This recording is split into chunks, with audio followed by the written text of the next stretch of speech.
Hi, welcome to Chapter 7. Your next test will only be on Section 1.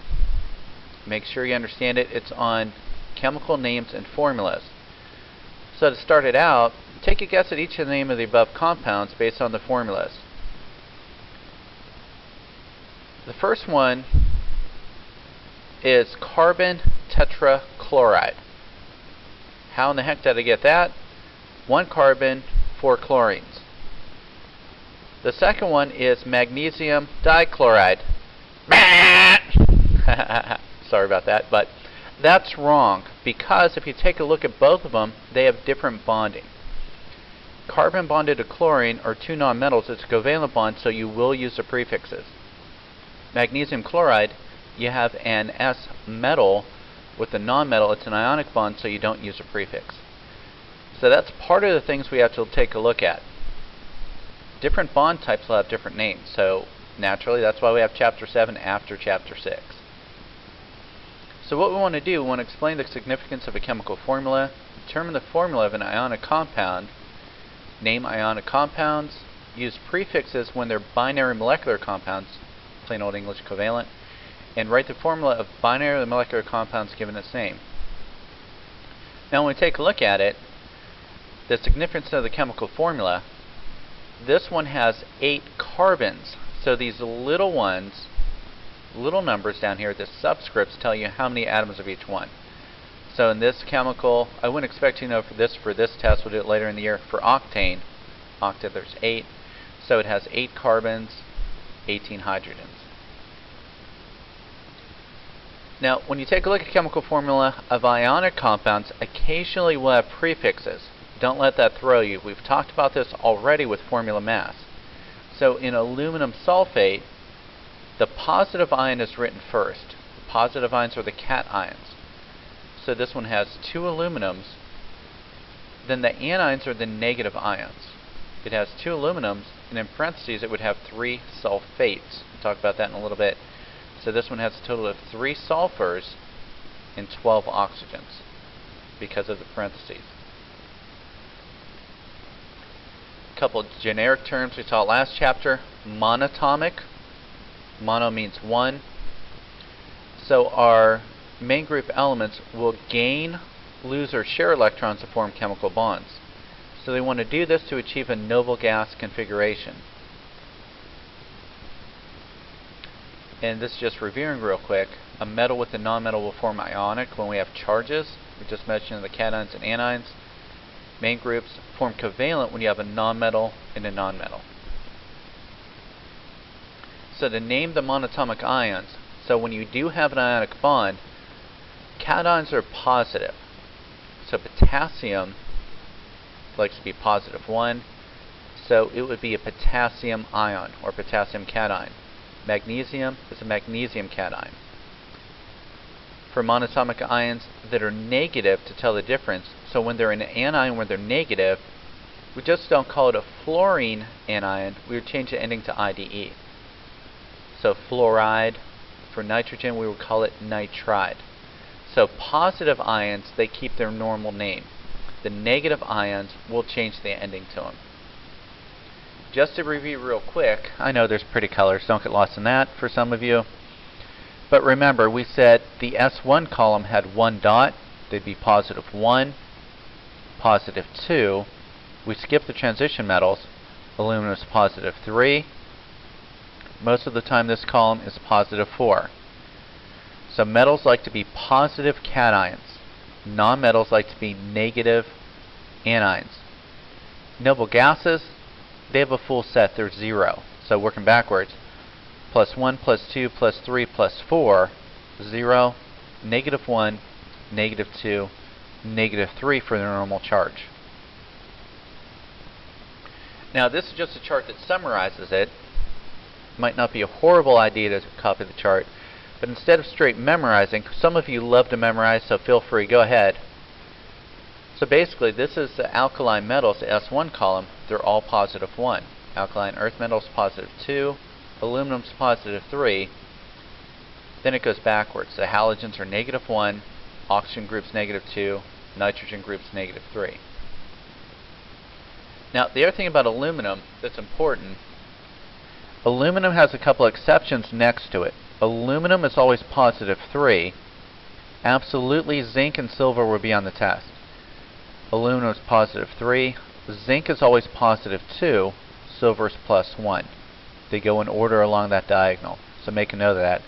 Zinc is positive 2. Silver is positive 1. Now, the D block, don't copy down this chart. We'll learn how to use it. Why we don't memorize a trend with those? Because of their sea of electrons, their charges can change. Like in this column, you can see copper is 1. Copper can always also be positive 2. We can have iron 2. We can also have iron 3. There aren't just general rules changed by 1. Right here we have lead 2. Over here we have lead 4. So for those, they'll have different charges. So we're going to use Roman numerals for them. Now, our ultimate goal is to write the chemical formula and name them. So compounds composed of 2 elements are known as binary compounds. When you have 3, it would be ternary. We'll stick to the easier things first. In a binary compound, the total numbers of positive charges and negative charges must be equal when you have an ionic bond. So, as an example, when you have magnesium bromide, how the ions are combined. Magnesium is an alkaline earth metal. It has a positive 2 charge. Bromine is a halogen. It has a negative 1 charge. So it takes 2 bromines, 2 of those negative 1s, to cancel out the 1 positive 2. So the chemical formula of magnesium bromide would be MgBr2. So as a general rule to determine when the formula for a binary ionic compound, it's called the cross method, or crossing over, to balance charges between the ions. So if we take another example, aluminum oxide. Aluminum is positive 3. Oxygen is normal oxidation number. It's a fancy word for charge. Oxygen's normal charge is negative 2. So if we use the cross method, if you write their charges above them, we would need 2 aluminums to cancel out the 3 oxygens. So what would happen, it's kind of like finding a common multiple. Positive 6 cancels out the negative 6. So the correct chemical formula of aluminum oxide is Al2O3. This is just showing the math as we just described. So you don't have to show your work necessarily like this all the time. That's just a quick check that you can do that in your head. You don't even have to show the charges as you get better with this. But just know the correct formula. Because of their charges, we have a metal with a nonmetal would be Al2O3 for aluminum oxide. So they list following steps for binary ionic compounds. So the first thing you need to do is write the symbol and write the charge. So in this one where it says iron 3 oxide. So when you have a transition metal, a D metal, the Roman numeral tells you the charge. So when it says iron 3, it doesn't mean you have 3 irons, it means the iron is positive 3. Then for oxygen, we just used it a minute ago, oxygen has a charge of negative 2. So after we write the formula, we need to figure out how we can make them neutral. They have to have the same charge. So most of the time the cross method will work. So this one would be Fe2O3. So 2 irons would cancel out 3 oxygens. So that's how you'll do it for the D metals or the P metals like tin, lead, and bismuth. You would have to have a Roman numeral for it to know its charge because they can change some of their oxidation numbers. They can change their charge. So when we're doing this, the naming system, most people can name them a little bit easier. So if you were given Al2O3, you find them, we have a metal and a nonmetal. So this first word we keep the same, aluminum. Then we change the ending to the second one. So instead of calling this aluminum oxygen, it's called aluminum oxide. So for most simple ionic compounds, the ratio of the ions is not given in the compound's name. Because it's an ionic bond, in plain English, we don't use prefixes. So we don't call this one dialuminum trioxide. A metal and a nonmetal, those are the easiest to name. You would just call this one aluminum oxide. Now, here's a couple other samples right here for binary ionic compounds. Remember, zinc was on that diagonal. Zinc is always positive 2, so we want to combine zinc and iodine and zinc and sulfur. So how we would do this one for zinc and iodine, zinc is positive 2, iodine's negative 1. So you would need 2 iodines to cancel out the charge of zinc. So zinc iodide would be ZnI2. Now for zinc sulfide, zinc is positive 2, sulfur is negative 2. So because they have the same charge, you don't have to put any subscripts in. You're just done. So you would not call this one Zn2S2. They already cancel out, so it would just be ZnS for zinc sulfide. So what we're doing, it's just called a stock system of naming. We just make sure their charges cancel out. Now in the stock system, like I mentioned a little bit earlier, the transition metals, the D metals and some of the P metals, they can change their charge. So iron 2 plus is the same as iron Roman numeral 2. Iron 3 is iron 3 plus. So write the formula and give the name for chromium and fluorine bonded together. So chromium is plus 3, fluorine's negative 1. So its formula would be CrF3 to cancel out the charges using the cross method. The name for it, because chromium was positive 3, that's why it's called chromium 3 fluoride. Now, the other thing that gets a little bit more complicated in the real world, there are polyatomic ions called oxyanions. You may have heard some of these before. Things called nitrate, phosphate, sulfate, or nitrite. So an example, when nitrogen combines with oxygen, we're not going to call it nitride. When nitrogen combines with 3 oxygens, it's called nitrate. If it has 1 less oxygen, it ends in ITE. It would be nitrite.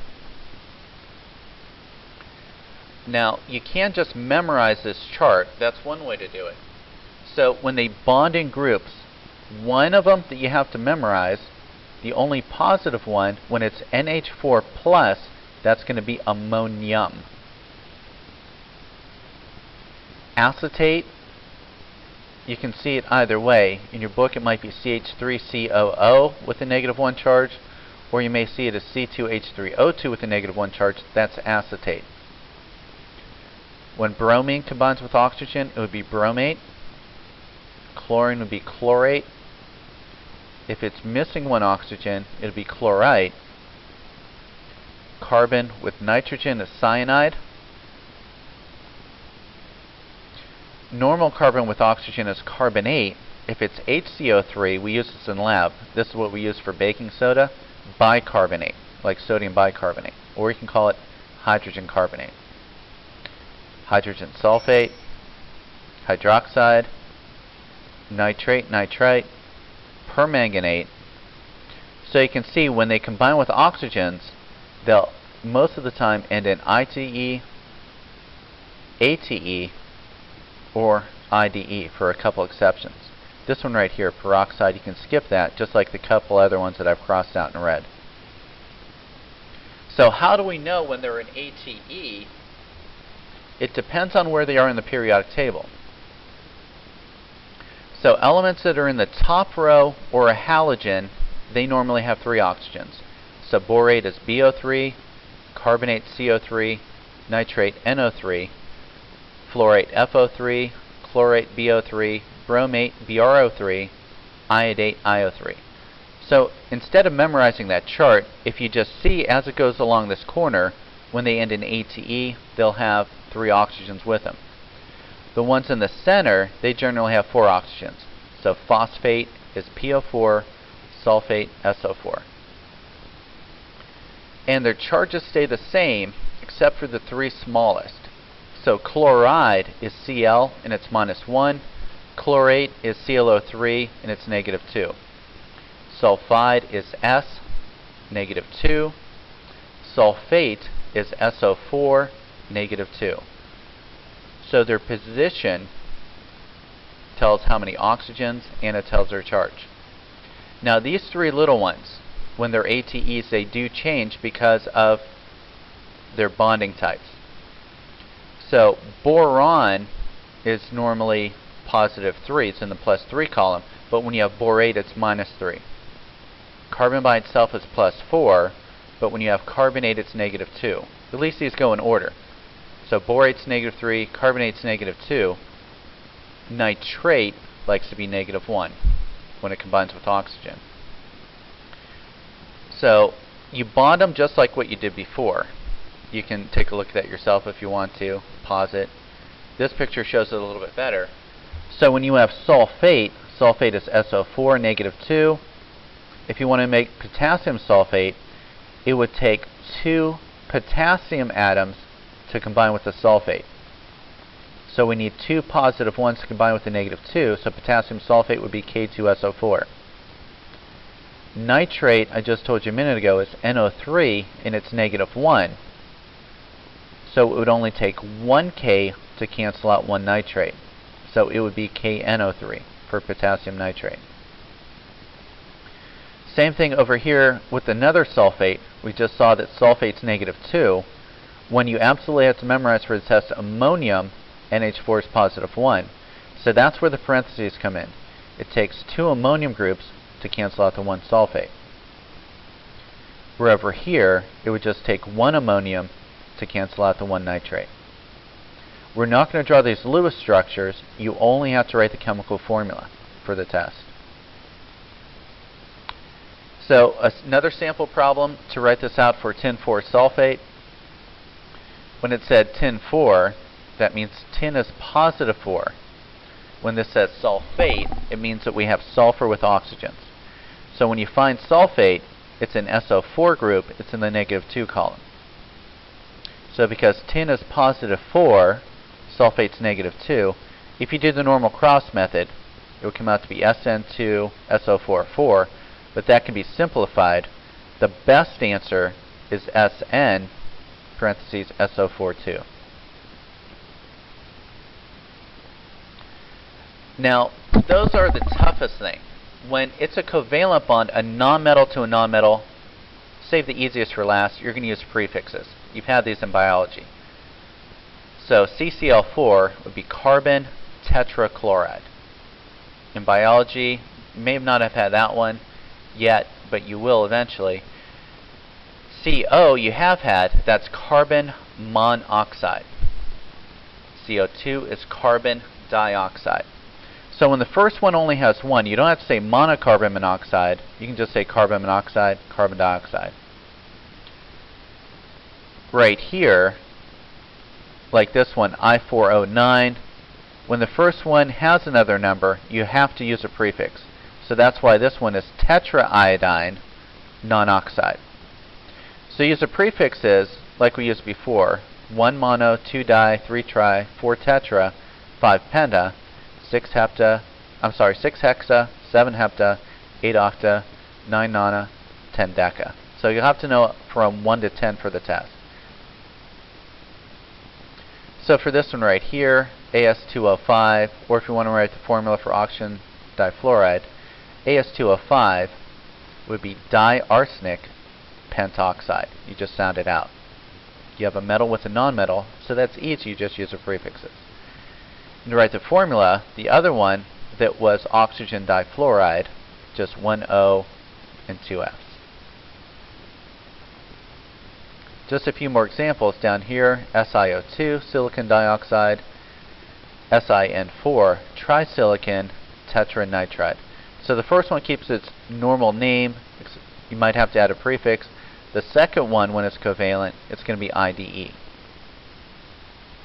Now the very last thing, if you have acids, you're going to have this as well in the test. An acid, it's a special type of compound. We'll spend a separate test on it in the 3rd grading period. An acid is going to start with hydrogen for what we're doing. So binary acids consist of 2 elements, usually a hydrogen and a halogen.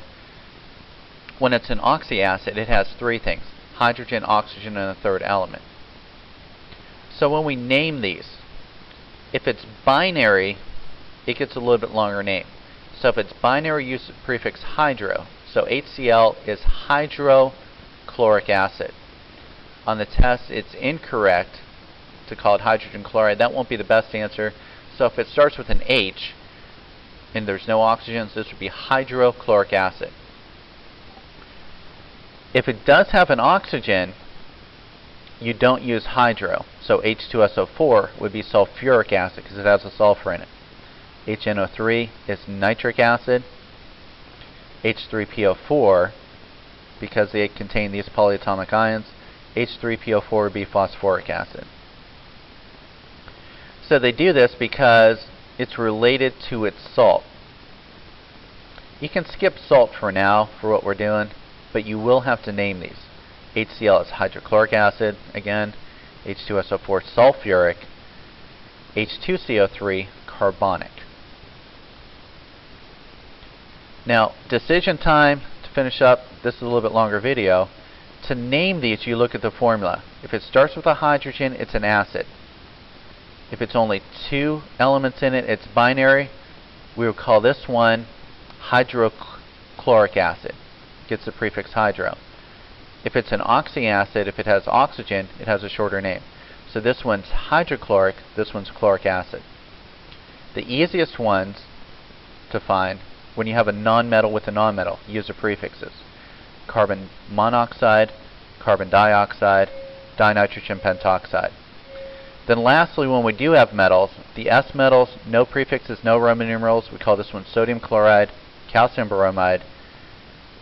When it is a D or P metal, you need a Roman numeral. So this one would be iron 2 chloride. So that's quick, but we will go through a lot of handouts, have a lot of practice time. We have 2 weeks before we take your test. So make sure you ask a lot of questions. This test is only on section 1.